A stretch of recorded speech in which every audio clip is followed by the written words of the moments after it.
창세기 25장 19절부터 26절입니다. 제가 읽겠습니다. 다음은 아브라함의 아들 이삭의 족보이다. 아브라함이 이삭을 낳았고 이삭은 40살 때에 리브가와 결혼하였다. 리브가는 밧단 아람의 아람 사람인 부두엘의 딸이며 아람 사람인 라반의 누이이다. 이삭은 자기 아내가 임신하지 못하므로 아내가 아이를 가지게 해달라고 주님께 기도하였다. 주님께서 이삭의 기도를 들어주시니 그의 아내 리브가가 임신하게 되었다. 그런데 리브가는 쌍둥이를 배웠는데 그 둘이 태안에서 서로 싸웠다. 그래서 리브가는 이렇게 괴로워서야 내가 어떻게 견디겠는가 하면서 이 일을 알아보려고 주님께로 나아갔다. 주님께서 그에게 대답하셨다. 두 민족이 너희 태안에 들어있다. 너희 태안에서 두 백성이 나뉠 것이다. 한 백성이 다른 백성보다 강할 것이다. 형이 동생을 섬길 것이다. 달이 차서 몸을 풀 때가 되었다. 태안에는 쌍둥이가 들어있었다. 먼저 나온 아이는 살결이 붉은 데다가 온몸이 털투성이어서 이름을 에서라고 하였다. 이어서 동생이 나오는데 그의 손이 에서의 발 뒤꿈치를 잡고 있어서 이름을 야곱이라고 하였다. 리브가가 이 쌍둥이를 낳았을 때에 이삭의 나이는 60살이었다. 이삭이 리브가를 만나 결혼할 때의 나이가 40세입니다. 40살. 이게 이른 나이에 이제 결혼을 했다고 볼 수는 없죠. 늦은 나이죠. 그리고 이 리브가의 나이는 이제 정확히 알 수 없지만 그 창세기 또 24장 16절에 보면 리브가에 대한 소개를 어떻게 이야기하냐면은 소녀라고 합니다. 소녀. 그 소녀는 매우 아리답고 지금까지 어떤 남자도 가까이 하지 아니한 처녀였다라고 그 24장에서 리브가에 대한 소개를 하죠. 그래서 이때 리브가의 나이는 그 몇 살이었을까? 아마도 10대 후반이나 20대 초반 정도 되었을 것입니다. 그리고 이제 아브라함의 종이 리브가를 찾아와서 만났고 거기서 이제 하룻밤을 지새고 그 다음 날 바로 다음 날에 이제 허락을 받고 그 리브가 이제 이렇게 이삭을 만나러 이제 떠나죠. 그리고 그게 이제 몇 달의 여정이었을 텐데 이삭이 리브가를 보자마자 마음에 들어서 결혼을 하죠. 곧바로. 그래서 이삭과 리브가의 나이 차이가 이때 이삭의 나이가 40세였고 리브가는 한 10대 후반, 20대 초반이었을 것 같으니까 대략 20살 차이 날 거 이제 추측할 수 있습니다. 물론 정확한 건 아닙니다. 다 추측이죠.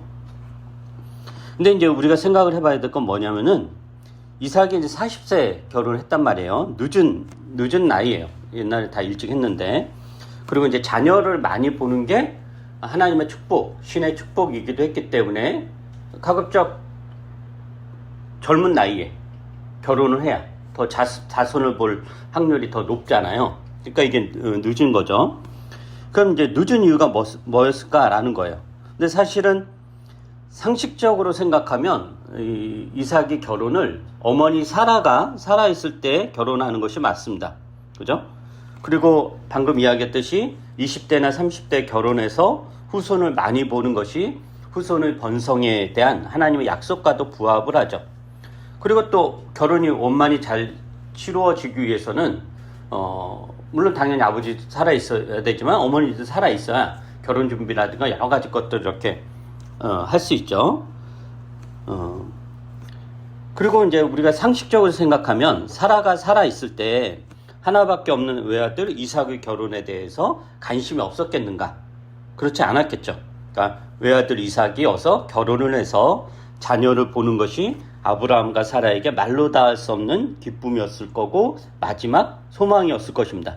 그런데 이삭은 사라가 죽기 전까지 결혼을 하지 못하고 아브라함이 이제 나이가 들어 죽을 날이 가까이 오니까 이제 급하게 나이 많은 종에게 부탁해서 사실은 정체도 알 수 없는 아브라함의 신부감을 찾아오라고 하죠. 그래서 이제 리브가 결혼을 하게 된 거예요.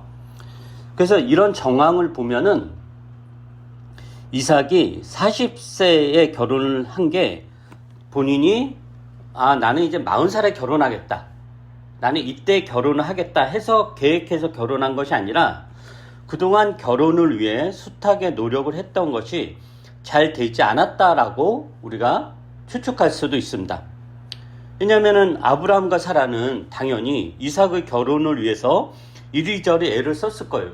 왜냐하면 이삭을 통해서 후손의 번성이라는 하나님의 약속이 이루어지는 거니까 당연히 이삭이 젊은 나이에 빨리 좋은 사람을 만나서 결혼을 하고 후손을 보는 것, 이게 이제 아브라함과 사라의 뜻이었을 것이고, 그리고 그게 하나님의 뜻에 부합하기도 하고, 그래서 이리저리 애를 썼을 것이고, 이삭 또한 노력을 했을 텐데 어떤 이유인지 모르지만 순탄하게 이루어지지 않았던 것 같습니다.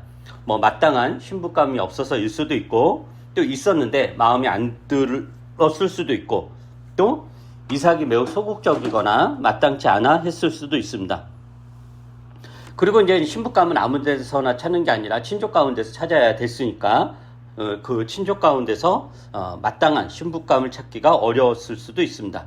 어쩌면 성경에 나오지 않지만 아브라함과 사라의 마음에 들었는데 괜찮은 신부감이었는데 하나님이 아니다라고 막았을 수도 있습니다. 그러니까 어찌되었든 간에 이삭은 결혼 정년기가 되어 순탄한 가운데서 결혼한 것은 아니다라는 거죠.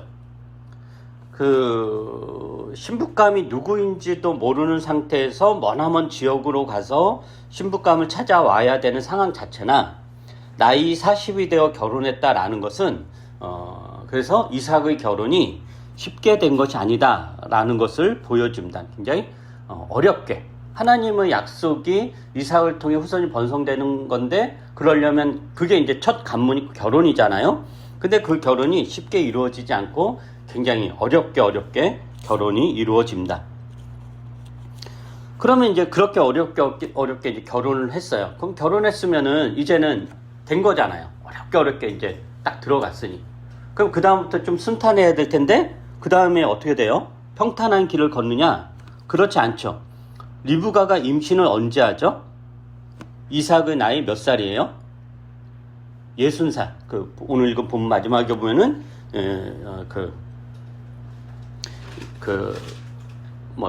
야곱과 에서가 태어날 때 이삭의 나이가 60살이었다라고 그래요. 그게 이제 첫 애죠. 그러니까 40세에 결혼을 했는데 60세에 이제 아들을 처음 본 거니까 20년 만에 리브가가 결혼하고 나서 20년 만에 리브가가 임신을 하고 아들을 본 것입니다.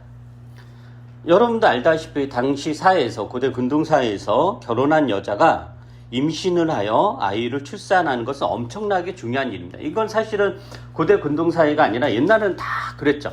자녀가 많은 게 신의 축복, 가문의 번성, 하나님의 그런 복이었고, 자녀가 없다는 거 혹은 불임, 이런 건 다 하나님의 신의 저주였던 거예요. 그래서 당시 사회에서 결혼한 여자가 임신을 해서 아이를 출산하는 것은 엄청나게 중요한 일입니다. 더구나 이삭이 어떤 사람이죠? 하나님이 아브라함에게 약속한 생육과 번성의 씨앗입니다. 이삭이. 그리고 또 리브가는 누구예요? 리브가는 하나님의 뜻에 순종해서 누구인지도 모르는 사람과 결혼을 하죠. 그게 이삭이죠. 그죠?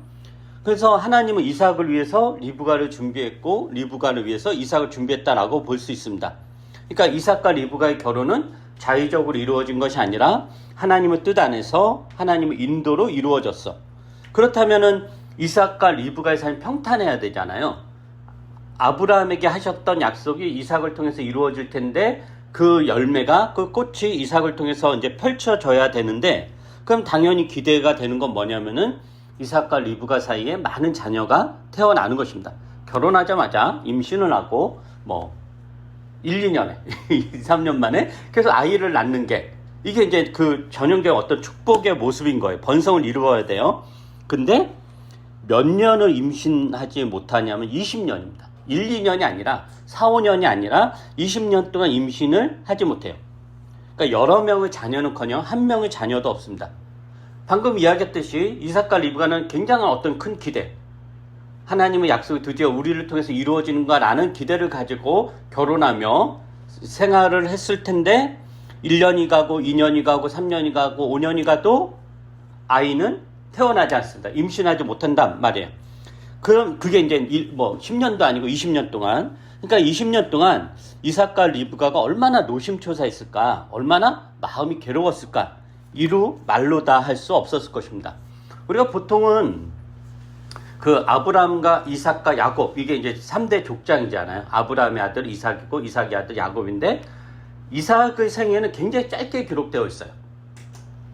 아브라함도 굉장히 굉장히 복잡다단한 삶을 보냈고, 그리고 이제 아브라함의 손자라고 할 수 있는 야곱은 더더욱 복잡한 삶을 보냈죠. 근데 이삭은 굉장히 내용이 적어요. 내용도 적고 큰 문제도 없고, 그래서 많은 사람들이 이삭은 굉장히 평탄하게, 그러니까 곡절 없는, 우리가 이제 어떤 사람 되게 그 구김살 없이 잘하는 사람 있잖아요. 별 사건 사고 없이. 그 이삭을 그렇게 생각하는데 그렇지 않다는 거예요. 이삭도 아브라함이나 야곱 못지않게 굉장히 괴롭고 힘겨운 인생을 살았다라고 볼 수 있습니다. 그 이삭은 아브라함과 사라에게서 하나님의 약속을 자주 들었을 것입니다. 아브라함과 사라가 이삭에게 계속 가르쳤겠죠. 하나님이 나에게 어떻게 약속했고, 하나님 나를 어떻게 불러냈고, 네가 태어난 배경이 뭐고, 이런 것들을 계속 가정교육을 통해서 했을 거예요. 그래서 이삭은 자신의 출생이 어떤 배경에서 이루어진 것임을 알았을 것입니다. 그리고 하나님이 아버지 아브라함과 어머니 사라에게 하신 약속이 자신을 통해 이루어져야 한다라는 것을 알았을 것입니다. 그래서 하나님께서 이삭 자신을 통해 후손에 대한 약속을 이룰 거다라는 것을 이삭이 알았다라는 거죠. 그런데 하나님께서 인도하시고 짝지어 주신 리브가의 사이에서 20년 동안 자녀가 없습니다.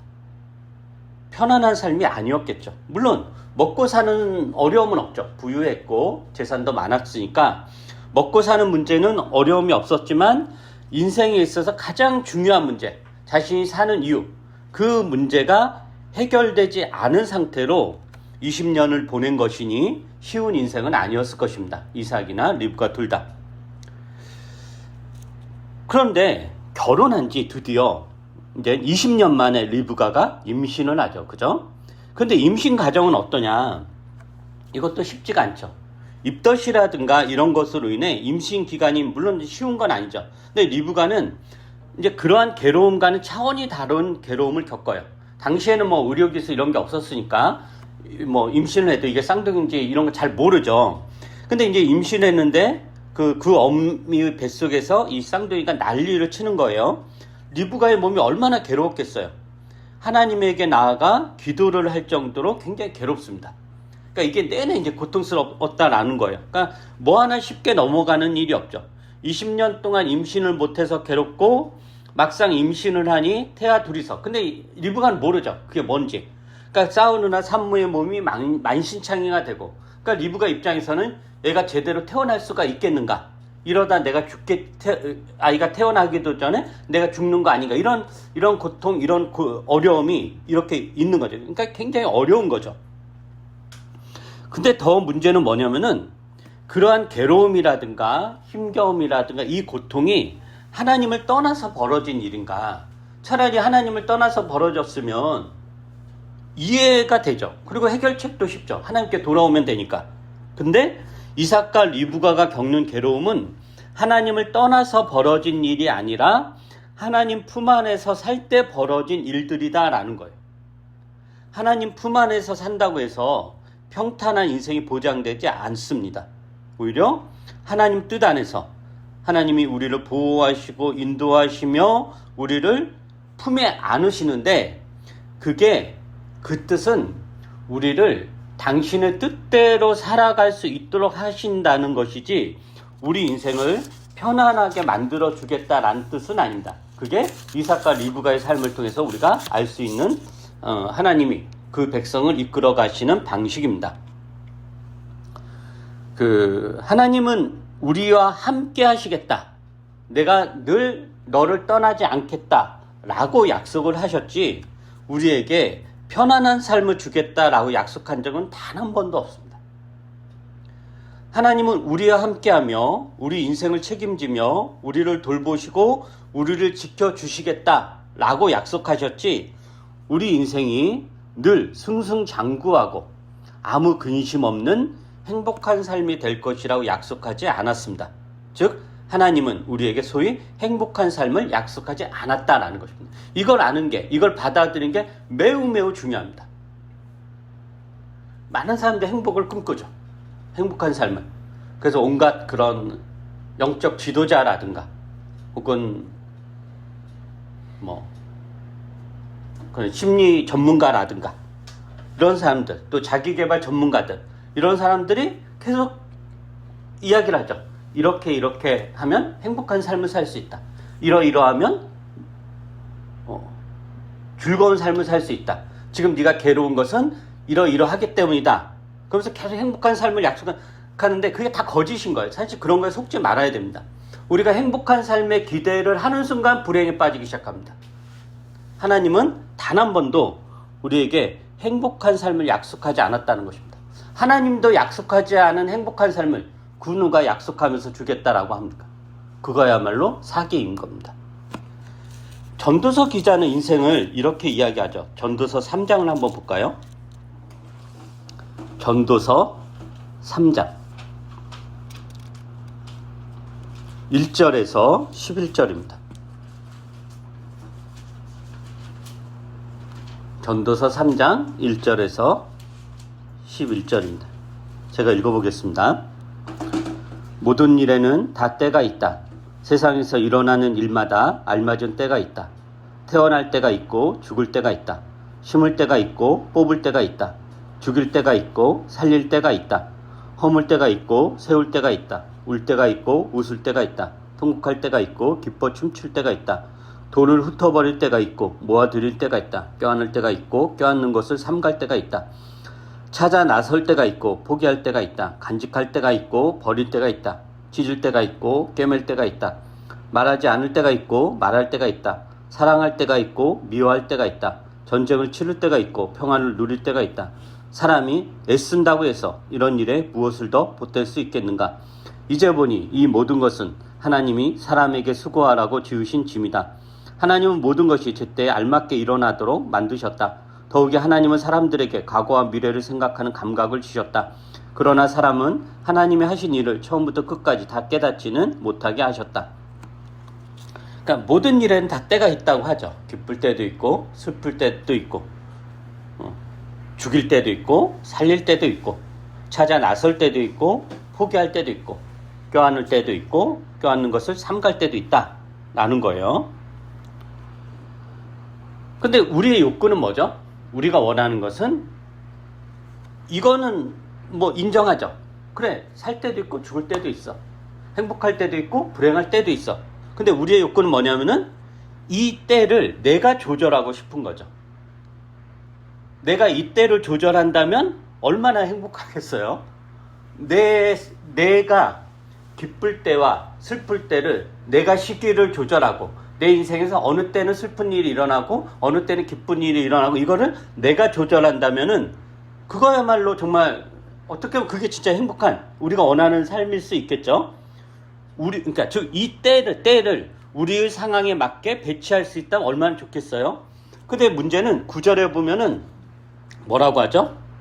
사람이 애쓴다고 해서 이런 일에 무엇을 더 보탤 수 있겠는가 라고 합니다. 때를 조정할 수 없다는 거죠.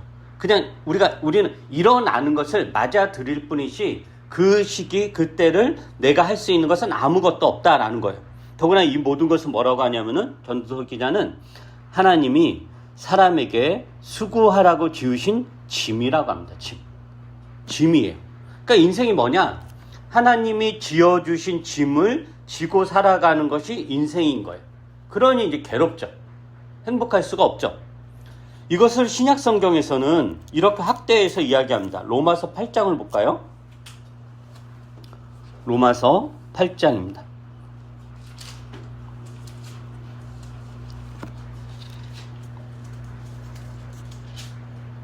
로마서 8장 18절부터 23절입니다. 이것도 제가 읽어보겠습니다.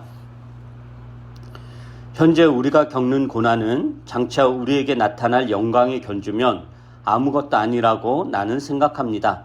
피조물은 하나님의 자녀들이 나타나기를 간절히 기다리고 있습니다. 피조물이 허무에 굴복했지만 그것은 자의로 그렇게 한 것이 아니라 굴복하게 하신 그분이 그렇게 하신 것입니다. 그러나 소망은 남아 있습니다. 그것은 곧 피조물도 썩어지는 종살이에서 해방되어 하나님의 자녀가 누릴 영광된 자유를 얻으리라는 것입니다. 모든 피조물이 이제까지 함께 신음하며 함께 해산의 고통을 겪고 있다는 것을 우리는 압니다. 그뿐만 아니라 첫 열매로서 성령을 받은 우리도 자녀로 삼아 주실 것을, 곧 우리 몸을 속량하여 주실 것을 고대하면서 속으로 신음하고 있습니다. 사도 바울은 신자의 현재와 미래를 이야기하죠. 그죠? 현재와 미래를 이야기해요. 근데 현재와 미래를 어떤 단어를 이야기하냐면은 고난과 영광이라는 단어를 이야기합니다. 신자의 현재는 고난이고 미래는 영광이다 라는 거죠. 그러니까 신자의 현재는 고난인 거예요. 근데 이게 신자가 잘못 살아서도 아니고 하나님을 떠나서도 아니고 무슨 죄를 저질러서도 아닌 거예요. 누가 그렇게 하셨냐? 하나님이 그렇게 하셨다라는 거예요. 신자의 현재를 고난으로 만드셨다. 고난을 만드셨다. 이게 하나님이 그렇게 하셨다라는 거예요. 그러기에 현재를 살아가는 신자의 특징이 뭐냐면은 이 로마서에서 보면은 해산의 고통, 신음이다라고 그래요. 신음. 신자의 특징이 뭐냐? 현재를 살아가는 신자의 특징이 뭐냐? 신음인 거예요. 신음. 물론 그 신음은 헛된 것도 아니고 방향이 없는 것도 아니죠. 미래의 영광을 기다리는 신음인 거예요. 영광된 자유와 해방에 대한 기대와 함께 나오는 신음인 거죠. 그럼에도 불구하고 그 신음은 가짜 신음이 아니라 실제적인 신음이고 현재적인 고통입니다. 이게 신자의 삶이다라는 거죠. 그러므로 지금 이삭과 리브가의 삶은 특별한 삶이 아니라 하나님 안에서 사는 신자라면 누구나 겪는 그러한 삶입니다. 그리고 신자라면 누구나 그러해야 되듯이 이삭과 리브가는 이러한 고통, 이러한 괴로움, 이러한 신음을 늘 그 인생에 담고 살아간다라고 하는 거죠. 근데 이제 생각을 해야 될 건 뭐냐면 이 신음을 어떻게 견디며 이 고통을 어떻게 견디며 살아갈 건가라는 거예요. 그걸 우리가 이삭과 리브가의 삶을 통해서 볼 수 있습니다. 다시 한번 창세기로 돌아가서 창세기 25장 21절부터 22절입니다. 이삭과 리브가가 이 고통의 상황, 이 신음의 상황을 어떻게 극복해 나갔는가, 견디어 나갔는가를 보도록 하죠. 21절, 22절 제가 읽겠습니다. 이삭은 자기 아내가 임신하지 못하므로 아내가 아이를 가지게 해달라고 주님께 기도하였다. 주님께서 이삭의 기도를 들어주시니 그의 아내 리브가가 임신하게 되었다. 그런데 리브가는 쌍둥이를 배웠는데 그 둘이 태안에서 서로 싸웠다. 그래서 리브가는 이렇게 괴로워서야 내가 어떻게 견디겠는가 하면서 이 일을 알아보려고 주님께로 나아갔다. 자, 보세요. 창세기 저자는 이 이삭과 리브가가 각각 처한 어떤 위기 상황에서 어떻게 했는가를 이야기하죠. 그게 뭐냐면은 기도입니다. 기도. 이삭은 리브가의 사이에서 자녀가 없자 리브가가 아이를 가지게 해달라고 주님께 기도하였다라고 합니다. 기도하였다. 이삭은 아브라함과 사라의 믿음에서 하나님을 신뢰한다는 것이 무엇인지를 배웠을 것입니다. 그리고 아브라함과 사라는 아들 이삭에게 하나님과의 동행에 대한 이야기를 했을 것이고, 이삭이 태어나기 전까지의 어떤 과정들, 거기에 하나님 어떻게 개입하셨고 인도하셨는가, 이런 이야기들을 이삭에게 이렇게 했겠죠. 그리고 이삭은 그걸 통해서 이제 배웠을 거예요. 그리고 아브라함과 사라가 이삭에게 했던 이야기는 그들의 성공만이 아니라 실패 이야기도 했겠죠. 우리가 하나님의 뜻을 오해해서 혹은 하나님의 뜻을 믿지 못해서 불신해서 이러한 일을 했고, 그것에 하나님이 어떻게 개입하셨고 어떻게 이끌어 가셨다, 이런 이야기를 다 했을 거예요. 즉 하나님의 약속을 믿지 못해 아브라함과 사라가 취했던 행동들에 대해서도 이삭은 그의 부모로부터 배웠을 것입니다. 그래서 이삭은 부모가 성공한 이야기만이 아니라 실패한 이야기를 통해서도, 불순종의 그 모습을 통해서도 하나님에 대해서 배웁니다. 그래서 이삭은 그의 부모가 했던 실수를 반복하지 않죠. 반복하지 않는다는 건 뭐냐면은 20년 동안 애가 없었잖아요. 그러면은 아브라함과 사라는 그렇게 임신을 못했을 때 다른 방책을 세우죠. 종을 이제 후계자로 삼으려고 한다던가, 몸종을 첩으로 들여서 후계자로 삼으려고 한다든가 그런 시도를 하잖아요. 그런데 이삭은 그런 시도를 전혀 하지 않죠. 20년 동안 그 불임의 상황이었는데도 그 말은 이삭이 그의 부모로부터 하나님에 대해서 하나님을 신뢰한다라는 것이 무엇인지를 배웠다라는 것입니다. 그래서 이삭은 다른 술책을 세우지 않고 기도를 한다라는 거죠. 기도를. 그러면 이삭이 리브가가 아이를 갖게 해달라고 얼마나 기도했을까? 뭐 임신하기 직전에 기도했는 그건 아닌 거죠. 임신할 때까지 기도했을 겁니다. 오랜 세월을 기도한 거죠. 그러니까 주님이 뭐 언제까지 기도하라는 암시를 준 것도 아니고 언제 리브가가 임신할 거다 이런 암시를 준 것도 아닌 거예요. 그러니까 그게 언제 이루어질지 모르지만 후손의 번성은 주님께서 하신 약속이니까 반드시 이루어질 것이다 라는 그런 믿음 하에서 이삭은 그 약속이 언제 이루어질지 모르지만 기도를 했다라는 거예요. 계속해서. 그 다음 보세요. 리브가를 상황을 보세요. 리브가는 어떤가? 임신을 하자 뱃속의 두 아이가 그 안에서 싸움으로 인해서 크게 이제 몸이 괴로운 거예요. 그래서 리브가가 어떻게 표현하냐면은 이렇게 괴로워서야 내가 어떻게 견디겠는가 이런 표현을 쓰죠. 그러니까 이게 그냥 뭐 입덧하고 이런 차원이 아니라 죽을 정도의 괴로움인 거예요. 그러니까 임신했다는 기쁨보다 그 고통이 훨씬 더 컸을 거고 이러다 내가 죽고 뱃속의 아이들 다 죽겠다라는 그런 마음이었을 거예요. 그래서 그 고통의 이유를 알아보려고 리브가가 뭐하냐? 주님께로 나아갔다. 주님을 찾았다. 주님께로 나아갔다. 이건 뭐냐? 기도했다라는 거죠. 주님께 기도하고 주님께 이 상황을 물었다라는 거예요.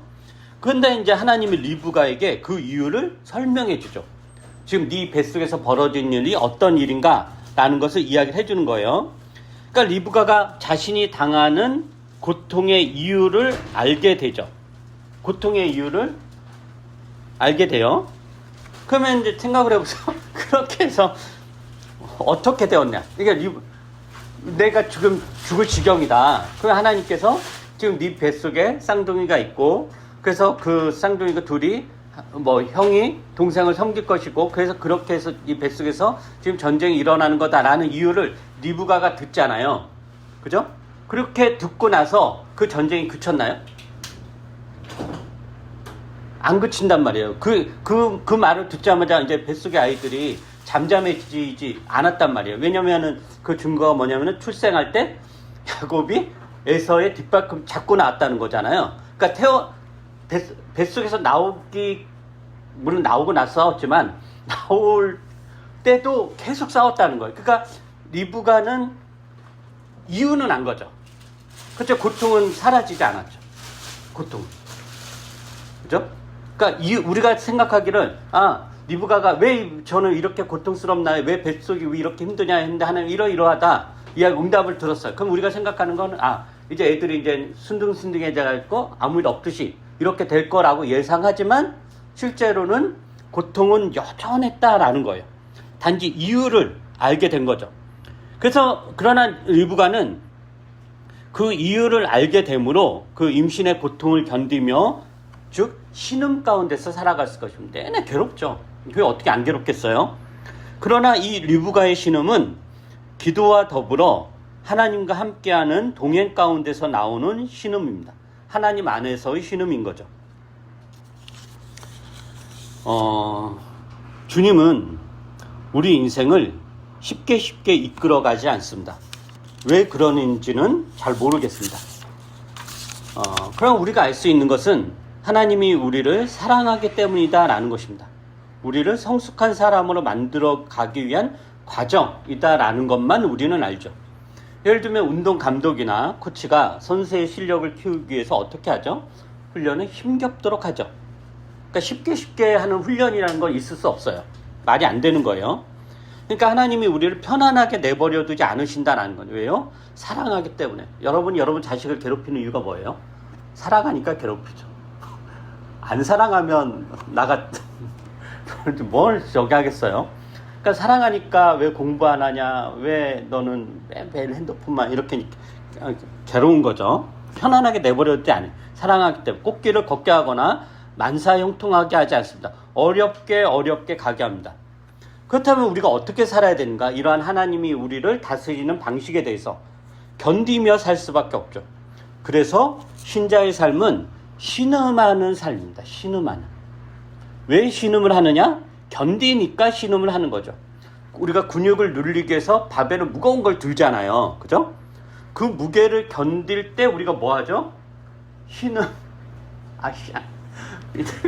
하신 분들 알 거예요. 내가 미쳤다. 이게 뭔 짓을 하면서 하죠. 그러니까 참으니까, 견디니까 신음소리를 내는 거예요. 그러니까 즉 그때의 신음은 그 무게를 견디는 동력이죠. 기도가 뭐냐? 곧 신음입니다. 기도라는 것은 하나님이 우리에게 허락하신 혹은 우리에게 짐으로 주신 이 인생의 짐을 던져버리지 않고 자폭하지 않고 무겁더라도 감당하며 견디어 나가고자 발버둥 치는 것, 이것이 곧 기도입니다. 그러므로 기도라는 것은 하나님을 떠나지 않고 하나님을 의지하며 하나님을 붙잡으며 하나님이 주신 인생의 짐을 지고 가겠다라는 신음입니다. 이 신음이 신자의 힘이며 동력입니다. 어떻게 보면 기도 자체는 사실 해결책이 아닙니다. 해결책이라는 것은 하나님, 내가 이런 짐이 너무 힘들어요, 이렇게 기도했어요. 그래서 하나님, 그러냐? 그럼 그 짐을 내가 없애주마. 이렇게 싹 없어져서 이젠 룰루랄라 가면 살아야, 그게 해결책인 거잖아요. 근데 기도가 그런 해결책이 아니다라는 거예요. 신음인 거예요. 신음. 그러니까 짐은 여전히 있다는 거죠. 그러니까 주님이 주신 것은 다 때가 있고 그 때를 우리가 조절할 수 없고 주어지는 대로 살아가야 하는데 그 때를 견디게 해주는 것, 그 때를 넉넉하게 감당하게 해주는 그 힘이 기도입니다.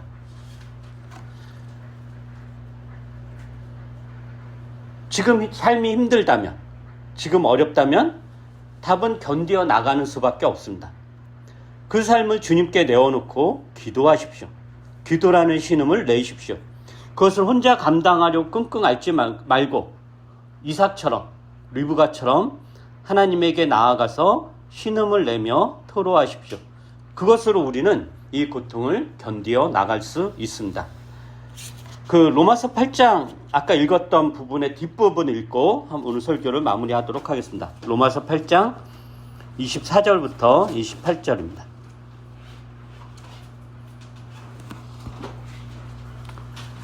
로마서 8장 24절부터 28절 제가 읽어보겠습니다. 우리는 이 소망으로 구원을 얻었습니다. 눈에 보이는 소망은 소망이 아닙니다. 보이는 것을 누가 바라겠습니까? 그러나 우리가 보이지 않는 것을 바라면 참으면서 기다려야 합니다. 이와 같이 성령께서도 우리의 약함을 도와주십니다. 우리는 어떻게 기도해야 할지도 알지 못하지만 성령께서 친히 이루다 말할 수 없는 탄식으로 우리를 대신하여 간구하여 주십니다. 사람의 마음을 깨뜨려 보시는 하나님께서는 성령의 생각이 어떠한지를 아십니다. 성령께서 하나님의 뜻을 따라 성도를 대신하여 간구하시기 때문입니다. 하나님을 사랑하는 사람들, 곧 하나님의 뜻대로 부르심을 받은 사람들에게는 모든 일이 서로 협력해서 선을 이룬다는 것을 우리는 압니다.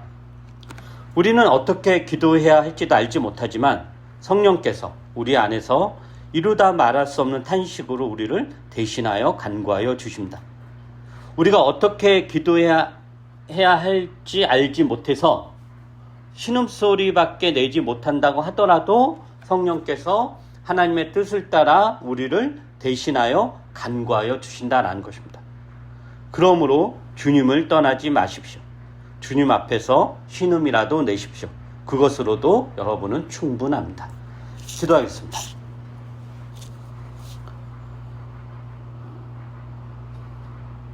이삭과 리브가의 삶을 우리가 잠시 살펴보면서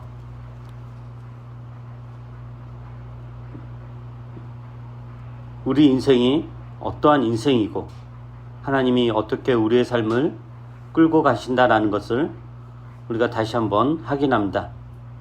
주님은 우리에게 편안한 삶을 약속한 것이 아니고 행복한 삶을 약속한 것이 아니고 우리를 책임져 주시겠다고, 우리를 떠나지 않겠다고, 우리와 함께 하겠다라고 약속하셨습니다. 주님은 우리 곁에서 유능한 감독처럼, 유능한 코치처럼 우리가 무거운 무게를 다치지 않게 잘 들 수 있도록 지도해 가시며 힘을 불어 넣어 주시고 이끌어 가십니다. 그때 우리는 기뻐할 수도 있지만 오히려 더 많은 경우는 신음할 수밖에 없습니다. 그러나 그것으로 우리는 살아가며 주님 안에서 있다는 것을 다시 한번 확인하게 됩니다. 인생이 아무리 고통스럽고 어렵더라도 주님을 떠나지 말고 주님 안에서 신음을 내며 발버둥을 치며 주님을 의지하며 살아갈 수 있도록 은혜를 베풀어 주시옵소서. 우리가 우리 인생에서 일어나는 갖가지 사건들을 우리가 통제하려고 애를 쓰지 말게 해주시고, 그 어떤 일이 일어나든지 간에 그것이 우리를 망하게 하는 것이 아니라 오히려 더 주님께 가까이 하고